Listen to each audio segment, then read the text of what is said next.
जय हिंद दोस्तों, स्वागत है आपके अपने चैनल रेलवे एग्जाम टारगेट में। दोस्तों, आरआरबी एनटीपीसी का एग्जाम बिल्कुल सिर पर आगे चुका है और अंतिम समय में आपको जरूरत है उन सवालों की जो रेलवे बार बार पूछता है। इसलिए आज की इस मैराथन क्लास में मैं आपके लिए लेकर आया हूं टॉप जीके जीएस के प्रश्न, जो सबसे ज्यादा रिपीट होने वाले प्रश्न है। तो चलिए वीडियो की शुरुआत करते हैं। वीडियो के अंत में फीडबैक जरूर दीजिएगा और ये सारे प्रश्न बहुत ज्यादा इंपॉर्टेंट है, बहुत ज्यादा पूछते हैं। तो चलिए देखते हैं पहला क्वेश्चन क्या पूछा है आपसे। पहला क्वेश्चन जो पूछा है वह पूछा प्लासी का युद्ध किस वर्ष लड़ा गया था। आपसे पूछा कि प्लासी का युद्ध किस वर्ष लड़ा गया था। राइट आंसर मेरे साथ आप लोग कमेंट बॉक्स में लिख दिया करिए। बताइए इस प्रश्न का राइट आंसर क्या आता है। तो राइट आंसर जो हो जाएगा वो हो जाएगा ऑप्शन ए 1757 में। 1757 इस प्रश्न का राइट आंसर हो जाएगा। यह युद्ध 23 जून 1757 को लड़ा गया था। यह British east India company Robert Clive और बंगाल के नवाब सिराजुद्दौला के बीच हुआ था। पूछ लेता यह भी प्रश्न। मीर जाफर की गद्दारी कारण नवाब की हार हुई थी। इस युद्ध के बाद ही भारत में ब्रिटिश साम्राज्य की मजबूत नींव रखी गई। अब चलते हैं अगले प्रश्न की ओर। देखते हैं अगला प्रश्न क्या पूछा है आपसे। अगला प्रश्न जो पूछा है वह पूछा है स्वराज्य मेरा जन्मसिद्ध अधिकार है और इसे मैं लेकर रहूंगा। यह किसने कहा था। आपसे पूछा है कि स्वराज्य मेरा जन्मसिद्ध अधिकार है और इसे मैं लेकर रहूंगा, यह किसने कहा था। बताइए राइट आंसर क्या हो जाएगा। तो राइट आंसर जो हो जाएगा वो हो जाएगा ऑप्शन सी बाल गंगाधर तिलक इस प्रश्न का राइट आंसर हो जाएगा। यह प्रसिद्ध नारा 1916 के लखनऊ अधिवेशन के दौरान दिया गया था। बाल गंगाधर तिलक को लोकमान्य की उपाधि दी गई थी। उन्होंने मराठा अंग्रेजी में और केसरी मराठी में समाचार पत्र शुरू किए। महाराष्ट्र में गणेश उत्सव और शिवाजी उत्सव की शुरुआत उन्होंने ही की थी।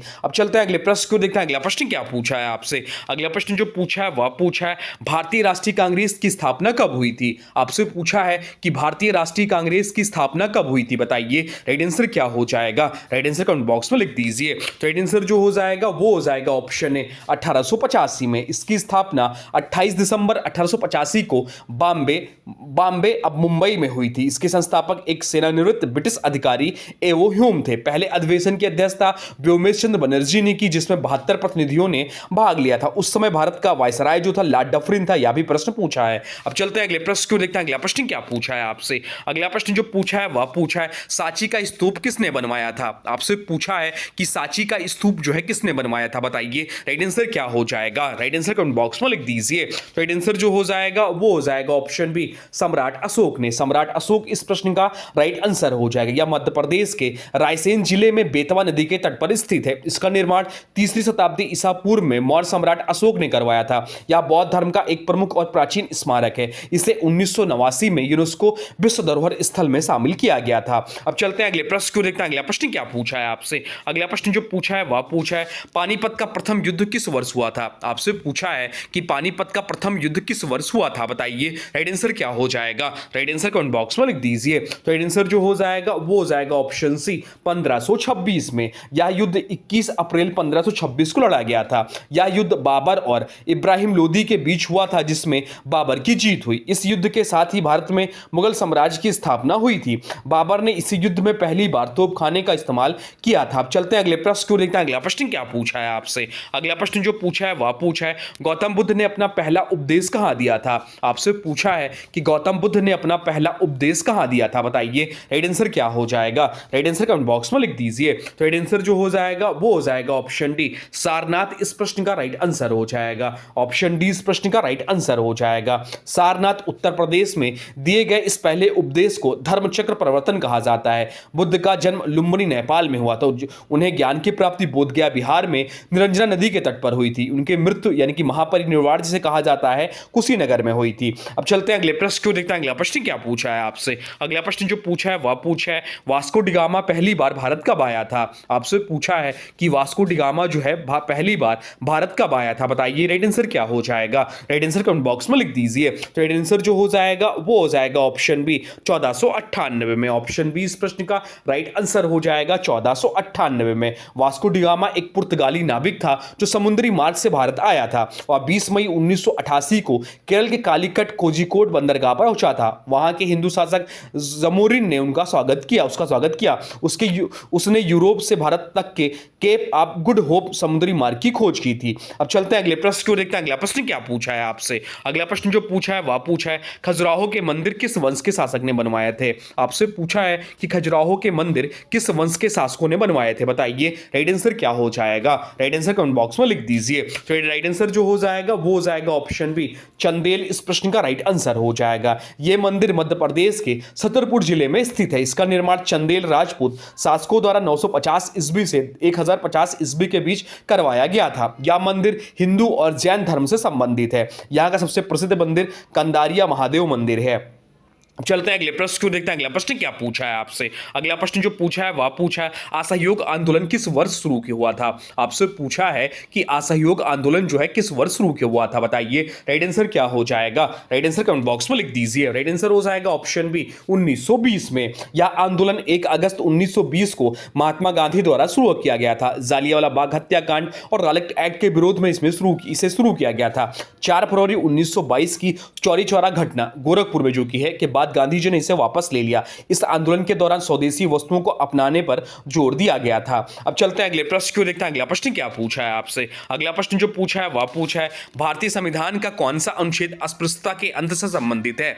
आपसे पूछा कि भारतीय संविधान का कौन सा अनुच्छेद अस्पृश्यता के अंत से संबंधित है, बताइए। राइट आंसर क्या हो जाएगा, राइट आंसर कमेंट बॉक्स में लिख दीजिए। राइट आंसर हो जाएगा ऑप्शन सी अनुच्छेद 17 इस प्रश्न का राइट आंसर हो जाएगा। यह एक मौलिक अधिकार है जो समानता के अधिकार के अंतर्गत आता है। इसके तहत छुआछूत का किसी भी रूप में आचरण करना एक दंडनीय अपराध है। नागरिक अधिनियम संरक्षण अधिनियम 1955 इसी अनुच्छेद को लागू करने के लिए बनवाया गया। अनुच्छेद 18 उपाधियों के अंत से संबंधित है। अब चलते हैं अगले प्रश्न को देखते हैं। अगला प्रश्न क्या पूछा है आपसे। अगला प्रश्न जो पूछा है वह पूछा है मौलिक कर्तव्य किस देश के संविधान से लिए गए हैं। आपसे पूछा है कि मौलिक कर्तव्य जो है किस देश के संविधान से लिए गए हैं, बताइए। राइट आंसर क्या हो जाएगा, राइट आंसर कमेंट बॉक्स में लिख दीजिए। राइट आंसर जो हो जाएगा वो हो जाएगा ऑप्शन बी रूस। ऑप्शन बी इस प्रश्न का राइट आंसर हो जाएगा। रूस इस प्रश्न का राइट आंसर हो जाएगा।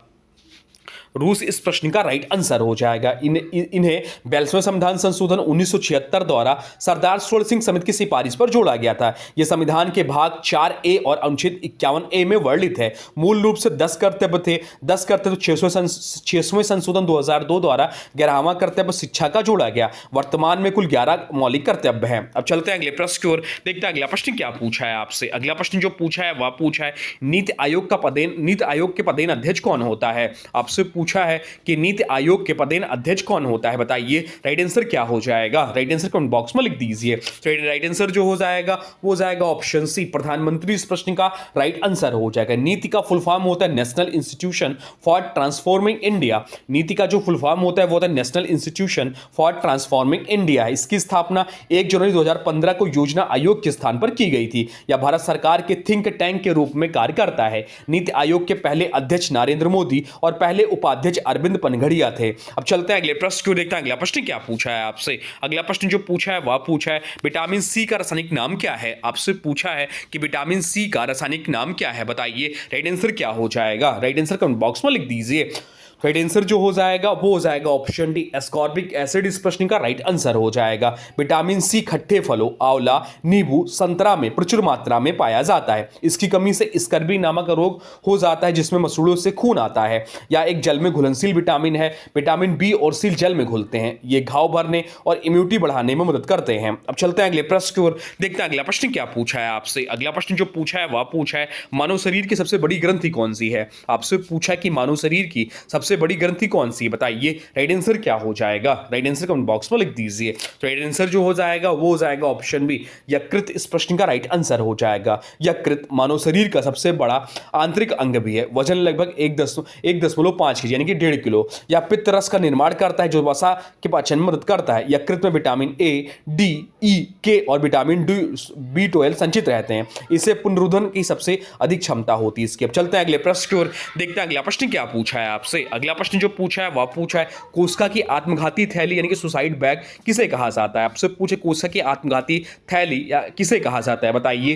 राइट आंसर क्या हो जाएगा, राइट आंसर कमेंट बॉक्स में लिख दीजिए। तो राइट आंसर जो हो जाएगा वो हो जाएगा ऑप्शन सी लाइसोसोम इस प्रश्न का राइट आंसर हो जाएगा। इसकी खोज क्रिश्चियन डी डुवे ने की थी। इसमें शक्तिशाली पाचक एंजाइम होते हैं जो क्षतिग्रस्त कोशिकाओं को नष्ट कर देते हैं। माइटोकॉन्ड्रिया को कोशिका का पावर हाउस कहा जाता है। राइबोसोम को प्रोटीन की फैक्ट्री कहा जाता है। अब चलते हैं अगले प्रश्न की ओर देखते हैं। अगला प्रश्न क्या पूछा है आपसे। अगला प्रश्न जो पूछा है वह पूछा है बल का एसआई मात्रक क्या है। आपसे पूछा कि बल का एसआई मात्रक क्या है, बताइए राइट आंसर क्या हो जाएगा। तो बल का जो एसआई मात्रक होता है वह न्यूटन होता है। ऑप्शन बी इस प्रश्न का राइट आंसर हो जाएगा। बल वह बाहरी कारक है जो किसी वस्तु की स्थिति में परावर्तित करता है या करने का प्रयास करता है, या बराबर m इंटू ए। जूल क्या है, तो जूल जो है कार्य और ऊर्जा का मात्रक है, पास्कल जो है या दाब का मात्रक, वाट जो शक्ति का मात्रक है।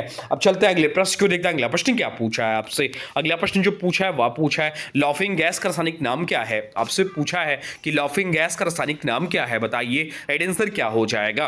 राइट आंसर कमेंट बॉक्स में लिख दीजिए। तो राइट आंसर जो हो जाएगा वो हो जाएगा ऑप्शन बी नाइट्रस ऑक्साइड। इस प्रश्न का राइट आंसर हो जाएगा। N2O लॉफिंग गैस का रासायनिक नाम है। इसे सूंघने पर इंसान को हंसी आने लगती है। इसका उपयोग सर्जरी और दांतों के इलाज में एनेस्थीसिया के रूप में भी किया जाता है। या एक ग्रीन हाउस गैस भी है जो ओजोन परत को नुकसान पहुंचाती है। इसकी खोज जोसेफ प्रिस्टले ने की थी। अब चलते हैं अगले प्रश्न की ओर, देखते हैं अगला प्रश्न क्या पूछा है आपसे। अगला प्रश्न जो पूछा है वह पूछा है साधारण नमक का रासायनिक सूत्र क्या है। आपसे पूछा है कि साधारण नमक का रासायनिक सूत्र क्या है। राइट आंसर हो जाएगा option C NaCl। Option C इस प्रश्न का राइट आंसर हो जाएगा। सोडियम क्लोराइड या समुद्र के पानी के वाष्पीकरण से सबसे अधिक प्राप्त किया जाता है। मानव शरीर में यह तंत्रिका तंत्र के काम करने के लिए आवश्यक है। Na2CO3 वार्षिक सोडा का सूत्र है।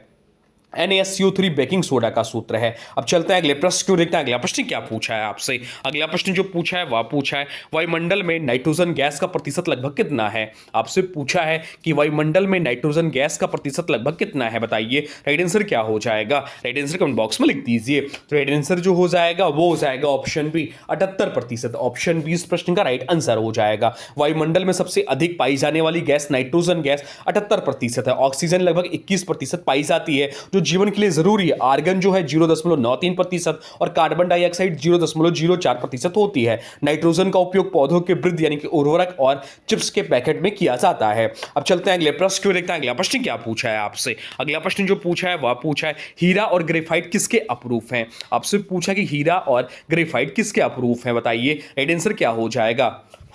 राइट आंसर जो हो जाएगा वो हो जाएगा ऑप्शन बी कार्बन। इस प्रश्न का राइट आंसर हो जाएगा। हीरा प्रकृति में पाया जाने वाला सबसे कठोर पदार्थ है और विद्युत का कुचालक है। ग्रेफाइट मुलायम होता है और यह अधातु होते हुए भी विद्युत का सुचालक है। फ्लोरीन भी कार्बन का ही एक अप्रूफ है। पेंसिल की लेड ग्रेफाइट की ही बनी होती है। अब चलते हैं अगले प्रश्न की ओर, देखते हैं अगला प्रश्न क्या पूछा है आपसे। अगला प्रश्न जो पूछा है वह पूछा है भारत की सबसे लंबी नदी कौन सी है। आपसे पूछा है कि भारत की सबसे लंबी नदी कौन सी है, बताइए राइट आंसर क्या हो जाएगा। राइट आंसर कमेंट बॉक्स में लिख दीजिए। तो राइट आंसर जो हो जाएगा वो हो जाएगा ऑप्शन सी गंगा। इस प्रश्न का राइट आंसर हो जाएगा। ऑप्शन सी इस प्रश्न का राइट आंसर हो जाएगा। गंगा नदी कुल लंबाई 2525 किलोमीटर या उत्तराखंड के गंगोत्री ग्लेशियर गोमुख से भगीरथी के नाम से निकलती है। देवप्रयाग में भगीरथी और अलकनंदा के मिलने के बाद इसका नाम गंगा पड़ता है। दक्षिण भारत की सबसे लंबी नदी गोदावरी है, इसे दक्षिण गंगा भी कहते हैं। अब चलते हैं अगले प्रश्न को देखता है। अगला प्रश्न क्या पूछा है आपसे। अगला प्रश्न जो पूछा है वह पूछा है रिजर्व बैंक ऑफ इंडिया की स्थापना किस वर्ष हुई थी। आपसे पूछा है कि reserve bank of India RBI की स्थापना किस वर्ष हुई थी, बताइए राइट आंसर क्या हो जाएगा। राइट आंसर कमेंट बॉक्स में लिख दीजिए। तो राइट आंसर जो हो जाएगा वो हो जाएगा ऑप्शन ए 1935 इस प्रश्न का राइट आंसर हो जाएगा। RBI की स्थापना 1 अप्रैल 1935 को हिल्टन यंग कमीशन की सिफारिश पर की गई थी। इसका राष्ट्रीयकरण 1 जनवरी 1949 को हुआ था। इसका मुख्यालय मुंबई स्थित है। शुरुआत में कोलकाता में था। RBI के पहले गवर्नर ऑसबोर्न स्मिथ थे। पहले भारतीय गवर्नर CD देशमुख थे और वर्तमान गवर्नर संजय मल्होत्रा साहब हैं। अब चलते हैं अगले प्रश्न की ओर, देखते हैं अगला प्रश्न क्या पूछा है आपसे। अगला प्रश्न जो पूछा है वह पूछा है भारत में पहली ट्रेन कब और कहां चली थी। आपसे पूछा है कि भारत में पहली ट्रेन कब और कहां चली थी, बताइए राइट आंसर क्या हो जाएगा। राइट आंसर हो जाएगा ऑप्शन ए 1853 मुंबई से ठाणे। ऑप्शन ए इस प्रश्न का राइट आंसर हो जाएगा। यह ट्रेन 16 अप्रैल 1853 को बोरीबंदर मुंबई से ठाणे के बीच चली थी। इसने 34 किलोमीटर की दूरी तय की थी और इसमें 14 डिब्बे थे। उस समय भारतीय गवर्नर जनरल लॉर्ड डलहौजी था, जिसे भारतीय रेलवे का जनक कहा जाता है। इस ट्रेन को खींचने वाले 3 भाप इंजनों के नाम साहिब, सिंध और सुल्तान थे। अब चलते हैं अगले प्रश्न को देखते हैं। अगला प्रश्न क्या पूछा है आपसे। अगला प्रश्न जो पूछा है वह पूछा है काजीरंगा राष्ट्रीय उद्यान किस राज्य में स्थित है। आपसे पूछा है कि काजीरंगा राष्ट्रीय उद्यान जो है किस राज्य में स्थित है, बताइए राइट आंसर क्या हो जाएगा। राइट आंसर हो जाएगा ऑप्शन बी असम। इस प्रश्न का राइट आंसर हो हो जाएगा। यह उद्यान एक सींग वाले गैंडे के लिए पूरी दुनिया में प्रसिद्ध है। इसे 1985 में यूनेस्को विश्व धरोहर स्थल घोषित किया गया था। असम में मानस, ओरांग और नामेरी राष्ट्रीय उद्यान भी स्थित है। भारत का सबसे पुराना राष्ट्रीय उद्यान जो है जिम कॉर्बेट है, जो कि उत्तराखंड में है। अब चलते हैं अगले प्रश्न को देखते हैं। अगला प्रश्न क्या पूछा है आपसे। अगला प्रश्न जो पूछा है वह पूछा है डिस्कवरी ऑफ इंडिया यानी कि भारत की खोज पुस्तक किसने लिखी है। आपसे पूछा कि डिस्कवरी ऑफ इंडिया पुस्तक किसने लिखी है, बताइए राइट आंसर क्या हो जाएगा। तो राइट आंसर जो हो जाएगा वो हो जाएगा ऑप्शन बी, जवाहरलाल नेहरू इस प्रश्न का राइट आंसर हो जाएगा। यह पुस्तक जवाहरलाल नेहरू ने 1944 में अहमदनगर किले की जेल में बंदी जीवन के दौरान लिखी थी। यह किताब भारत के इतिहास, संस्कृति और दर्शन का विस्तृत वर्णन करती है। महात्मा गांधी की प्रसिद्ध पुस्तक का नाम माई एक्सपेरिमेंट्स विद ट्रूथ है, सत्य का प्रयोग है। रविन्द्रनाथ टैगोर को गीतांजलि के लिए 1913 में नोबेल पुरस्कार मिला था।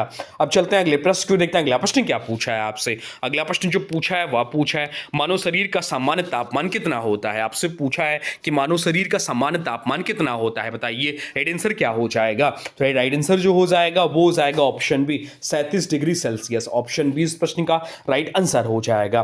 फारेनहाइट में यह 98.6 फारेनहाइट होता है और केल्विन में 310 केल्विन होता है। शरीर के तापमान को मस्तिष्क की हाइपोथैलेमस ग्रंथि नियंत्रित करती है। बुखार आने पर यह ग्रंथि शरीर का तापमान बढ़ा देती है ताकि बैक्टीरिया से लड़ा जा सके। अब चलते हैं अगले प्रश्न को देखते हैं। अगला प्रश्न क्या पूछा है आपसे। अगला प्रश्न जो पूछा है वह पूछा है ध्वनि की चाल सबसे अधिक किस माध्यम में होती है। आपसे पूछा है कि ध्वनि की चाल सबसे अधिक किस माध्यम में होती है, ये राइट आंसर क्या हो जाएगा। राइट आंसर हो जाएगा ऑप्शन डी, ठोस में। ऑप्शन डी इस प्रश्न का राइट आंसर हो जाएगा। ध्वनि तरंगों को चलने के लिए माध्यम की आवश्यकता होती है, यह निर्वात में यात्रा नहीं कर सकती। वायु में ध्वनि की चाल लगभग 332 मीटर पर सेकंड होती है। ठोस माध्यम में कण सबसे आसपास होते हैं, इसलिए ध्वनि सबसे तेज चलती है। अब चलते हैं अगले प्रश्न को देखते हैं। अगला प्रश्न क्या पूछा है आपसे। अगला प्रश्न जो पूछा है वह पूछा है भारत का सबसे दक्षिणतम बिंदु कौन सा है। आपसे पूछा है कि भारत का सबसे दक्षिणतम बिंदु कौन सा है। तो राइट आंसर जो हो जाएगा वो हो जाएगा ऑप्शन बी, इंदिरा पॉइंट इस प्रश्न का राइट आंसर हो जाएगा। या अंडमान और निकोबार द्वीप समूह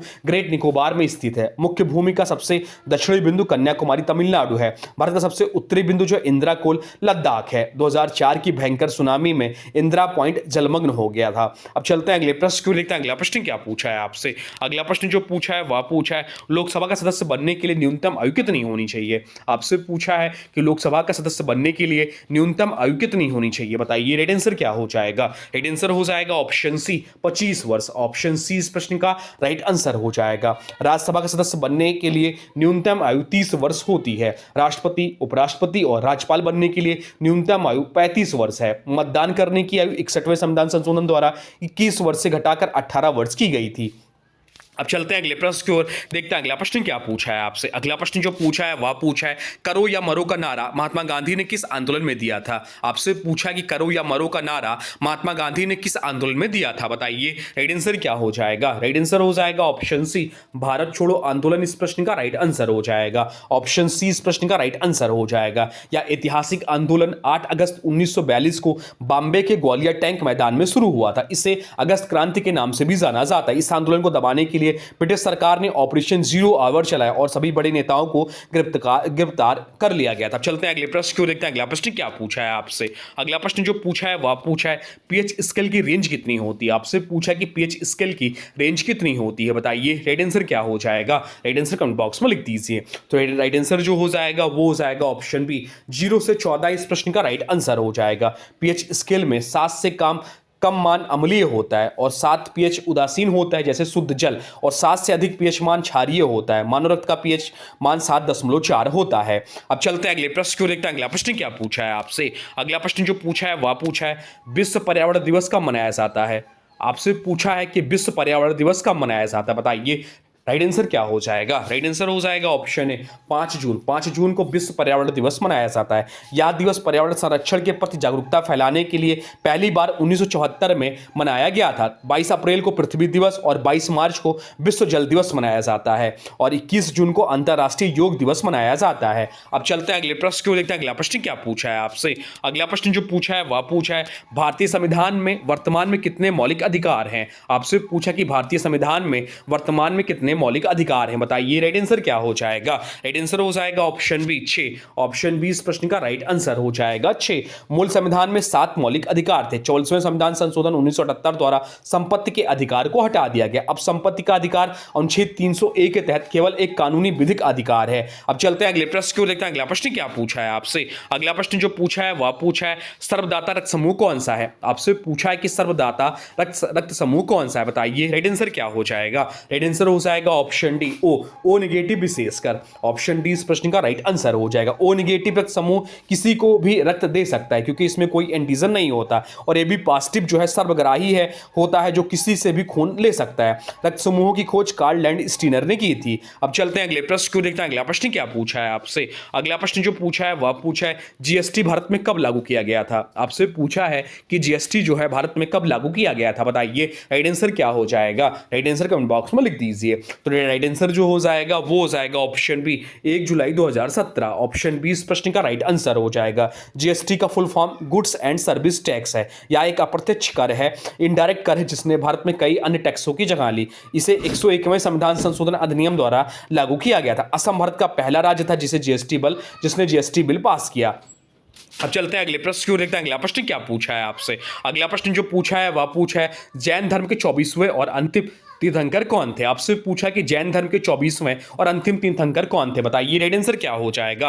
राइट आंसर हो जाएगा ऑप्शन सी महावीर स्वामी इस प्रश्न का राइट आंसर हो जाएगा। जैन धर्म के संस्थापक और पहले तीर्थंकर ऋषभदेव थे। 23वें तीर्थंकर पार्श्वनाथ थे। महावीर स्वामी का जन्म वैशाली के पास कुंडलपुर में हुआ था और उन्होंने ही जैन धर्म में ब्रह्मचर्य व्रत जोड़ा था। अब चलते हैं अगले प्रश्न को देखते हैं। अगला प्रश्न क्या पूछा है आपसे? अगला प्रश्न जो पूछा है वह पूछा है विद्युत बल्ब का फिलामेंट किस धातु का बना होता है? आपसे पूछा है कि विद्युत बल्ब का फिलामेंट जो है किस धातु का बना होता है? बताइए राइट आंसर क्या हो जाएगा?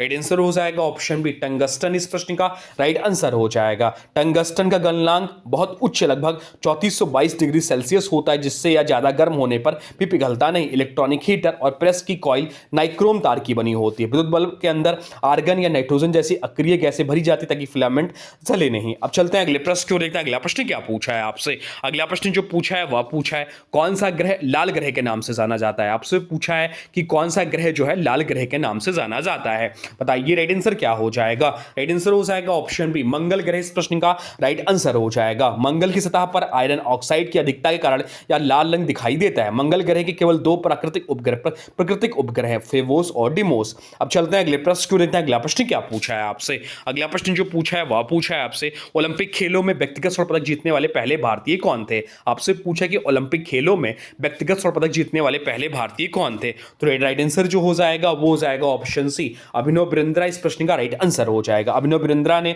2008 बीजिंग ओलंपिक में 10 मीटर एयर राइफल शूटिंग में गोल्ड जीता था। अब चलते हैं अगले प्रश्न को देखते हैं। अगला प्रश्न क्या पूछा है आपसे? अगला प्रश्न जो पूछा है वह पूछा है भारत के मुख्य चुनाव आयुक्त की नियुक्ति कौन करता है? आपसे पूछा है कि भारत के मुख्य चुनाव आयुक्त की नियुक्ति कौन करता है? बताइए राइट आंसर क्या हो जाएगा? राइट आंसर जो हो जाएगा वो हो जाएगा ऑप्शन बी राष्ट्रपति इस प्रश्न का राइट आंसर हो जाएगा। भारतीय चुनाव आयोग का वर्णन संविधान के भाग 15 और अनुच्छेद 324 में किया गया। मुख्य चुनाव आयुक्त का कार्यकाल 6 वर्ष या 65 वर्ष की आयु जो भी पहले तक होता है। सुकुमार सेन भारत के पहले मुख्य चुनाव आयुक्त थे। अब चलते हैं अगले प्रश्न को देखते हैं। अगला प्रश्न क्या पूछा है आपसे? अगला प्रश्न जो पूछा है वह पूछा है सती प्रथा को समाप्त करने का श्रेय किस गवर्नर जनरल को जाता है? आपसे पूछा कि सती प्रथा को समाप्त करने का श्रेय किस गवर्नर को जाता है? बताइए राइट आंसर क्या हो जाएगा?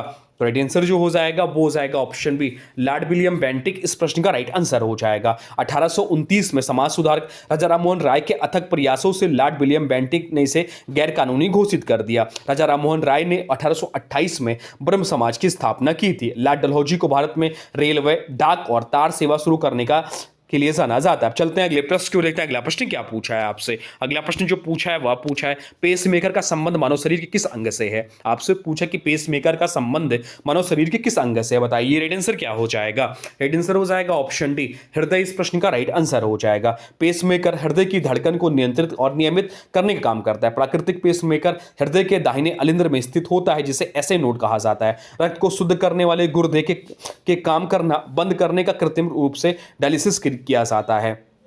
अब चलते हैं अगले प्रश्न की ओर, देखते हैं अगला प्रश्न क्या पूछा है आपसे। अगला प्रश्न जो पूछा है वह पूछा है नोबेल पुरस्कार जीतने वाले पहले भारतीय कौन थे। आपसे पूछा है कि नोबेल पुरस्कार जीतने वाले पहले भारतीय कौन थे, बताइए राइट आंसर क्या हो जाएगा। राइट आंसर कमेंट बॉक्स में लिख दीजिए। तो राइट आंसर जो हो जाएगा वो हो जाएगा ऑप्शन सी, रविन्द्रनाथ टैगोर इस प्रश्न का राइट आंसर हो जाएगा। उन्हें 1913 में उनके प्रसिद्ध काव्य संग्रह गीतांजलि साहित्य के क्षेत्र के लिए नोबेल पुरस्कार मिला था। वैज्ञानिक सीवी रमन को 1930 में भौतिकी रमन प्रभाव की खोज के लिए पुरस्कार मिला। मदर टेरेसा को 1979 में शांति के क्षेत्र में नोबेल पुरस्कार प्रदान किया गया था। अब चलते हैं अगले प्रश्न की ओर, देखते हैं अगला प्रश्न क्या पूछा है आपसे। अगला प्रश्न जो पूछा है वह पूछा है दुनिया का सबसे बड़ा नदी द्वीप माजुली द्वीप किस नदी पर स्थित है। आपसे पूछे कि दुनिया का सबसे बड़ा नदी द्वीप माजुली द्वीप किस नदी पर स्थित है, बताइए राइट आंसर क्या हो जाएगा। राइट आंसर हो जाएगा ऑप्शन बी, ब्रह्मपुत्र नदी इस प्रश्न का राइट आंसर हो जाएगा। यह द्वीप असम राज्य में स्थित है और यह राज्य की संस्कृति का एक प्रमुख केंद्र है। इसे 2016 में असम का 35वां जिला घोषित किया गया, जिससे यह भारत का पहला द्वीप जिला बन गया। अब चलते हैं अगले प्रश्न की ओर, देखते हैं अगला प्रश्न क्या पूछा है आपसे। अगला प्रश्न पूछा है नीति आयोग में नीति का पूर्ण रूप क्या है। आपसे पूछा कि नीति आयोग में नीति का पूर्ण रूप क्या है, बताइए राइट आंसर क्या हो जाएगा। राइट आंसर हो जाएगा option B, National Institution for Transforming India. इसकी स्थापना 1 जनवरी 2015 को की गई थी। यह भारत सरकार के 65 साल पुरानी योजना आयोग का स्थान लेने का निकाय है। यह बॉटम अप अप्रोच पर काम करता है, जिसमें राज्यों की भागीदारी ज्यादा होती है। अब चलते हैं अगले प्रश्न की ओर, देखते हैं अगला प्रश्न क्या पूछा है आपसे। अगला प्रश्न पूछा बॉक्साइट किस धातु का प्रमुख अयस्क है। आपसे पूछा कि बॉक्साइट किस धातु का प्रमुख अयस्क है, बताइए राइट आंसर क्या हो जाएगा। राइट आंसर हो जाएगा ऑप्शन सी, एल्युमिनियम इस प्रश्न का राइट आंसर हो जाएगा। एल्युमिनियम पृथ्वी की पपड़ी में सबसे अधिक मात्रा में पाई जाने वाली धातु। भारत में बॉक्साइट का सबसे बड़ा उत्पादक राज्य उड़ीसा है। हेमेटाइट और मैग्नेटाइट लोहे के प्रमुख अयस्क हैं। आप चलते हैं अगले प्रश्न की ओर, देखते हैं अगला प्रश्न क्या पूछा है आपसे। अगला प्रश्न पूछा है संविधान सभा की प्रारूप समिति के अध्यक्ष कौन थे। आपसे पूछा है कि संविधान सभा के प्रारूप समिति के अध्यक्ष कौन थे, बताइए राइट आंसर क्या हो जाएगा। राइट आंसर हो जाएगा option C, doctor Bhimrao Ambedkar इस प्रश्न का राइट आंसर हो जाएगा। प्रारूप समिति का गठन 29 अगस्त 1947 को संविधान का ड्राफ्ट तैयार करने के लिए हुआ था। इस समिति के अध्यक्ष सहित कुल 7 सदस्य थे। डॉक्टर राजेंद्र प्रसाद संविधान सभा के स्थायी अध्यक्ष थे, जबकि सच्चिदानंद सिन्हा अस्थायी अध्यक्ष थे। अब चलते हैं अगले प्रश्न को, देखते हैं अगला प्रश्न क्या पूछा है आपसे। अगला प्रश्न पूछा हड़प्पा सभ्यता यानी कि सिंधु घाटी सभ्यता की खोज किसने की थी। हड़प्पा सभ्यता जिसे सिंधु घाटी सभ्यता भी कहते हैं, कि खोज किसने की थी, बताइए राइट आंसर क्या हो जाएगा। राइट आंसर हो जाएगा ऑप्शन बी, दयाराम साहनी ने। दयाराम साहनी ने 1921 में सर जॉन मार्शल के निर्देशन में हड़प्पा की खोज की थी। हड़प्पा वर्तमान पाकिस्तान में रावी नदी के तट पर स्थित है। 1922 में रखलदास बनर्जी ने सिंधु नदी के तट पर मोहनजोदड़ो यानी कि मृतक जिसे मृतकों का टीला भी कहते हैं की खोज की थी। अब चलते हैं अगले प्रश्न को, देखते हैं अगला प्रश्न क्या पूछा है आपसे। अगला प्रश्न जो पूछा है वह पूछा है इंसुलिन हार्मोन की कमी से कौन सा रोग होता है। आपसे पूछा कि इंसुलिन हार्मोन की कमी से कौन सा रोग होता है। राइट आंसर हो जाएगा ऑप्शन बी, मधुमेह। ऑप्शन बी इस प्रश्न का राइट आंसर हो जाएगा। इंसुलिन का स्त्राव शरीर के अग्नाशय की बीटा कोशिकाओं से होता है। यह हार्मोन रक्त में शर्करा के स्तर को नियंत्रित करता है। भोजन में आयोडीन की कमी से थायराइड ग्रंथि सूज जाती है, जिससे घेंघा रोग होता है। अब चलते हैं अगले प्रश्न की ओर, जो कि आज का अंतिम प्रश्न है। आपसे पूछा है कर्क रेखा भारत के कितने राज्यों से होकर गुजरती है। आपसे पूछा है कि कर्क रेखा भारत के कितने राज्यों से होकर गुजरती है, बताइए राइट आंसर क्या हो जाएगा। तो राइट आंसर जो हो जाएगा वो हो जाएगा ऑप्शन सी, 8 राज्यों से। ऑप्शन सी इस प्रश्न का राइट आंसर हो जाएगा 8 राज्यों से। ये 8 राज्य हैं गुजरात, राजस्थान, मध्य प्रदेश, छत्तीसगढ़, झारखंड, पश्चिम बंगाल, त्रिपुरा और मिजोरम। कर्क रेखा 23.5 डिग्री उत्तरी अक्षांश भारत के को लगभग 2 बराबर भागों में बांटती है। भारत की माही नदी कर्क रेखा को 2 बार काटने वाली एकमात्र नदी है। तो दोस्तों ये थे आरआरबी एनटीपीसी के लिए जीके जीएस के टॉप 50 रामबाण प्रश्न। मुझे पूरी उम्मीद है कि इस क्लास से आपको एग्जाम में बहुत सारे सवाल सीधे देखने को मिलेंगे। अब आज के वीडियो से प्रश्न है, इसका राइट आंसर आप लोगों को कमेंट बॉक्स में बताना है। आज के वीडियो से प्रश्न है लोकसभा का सदस्य बनने के लिए न्यूनतम आयु कितनी होनी चाहिए। आपसे पूछा है कि लोकसभा का सदस्य बनने के लिए न्यूनतम आयु कितनी होनी चाहिए। इसका जो भी राइट आंसर हो कमेंट बॉक्स में जरूर बताइए। आपके कमेंट का हमें इंतजार रहेगा। और हाँ देखिए, अभी तक आपने वीडियो को लाइक नहीं किया है तो प्लीज वीडियो को लाइक कर दीजिए और चैनल पर नए चैनल को सब्सक्राइब भी कर लीजिए। तो चलिए मिलते हैं एक नए वीडियो में, तब तक के लिए thanks for watching railway exam target. For more update please subscribe railway exam target channel को। जय हिंद, वंदे मातरम।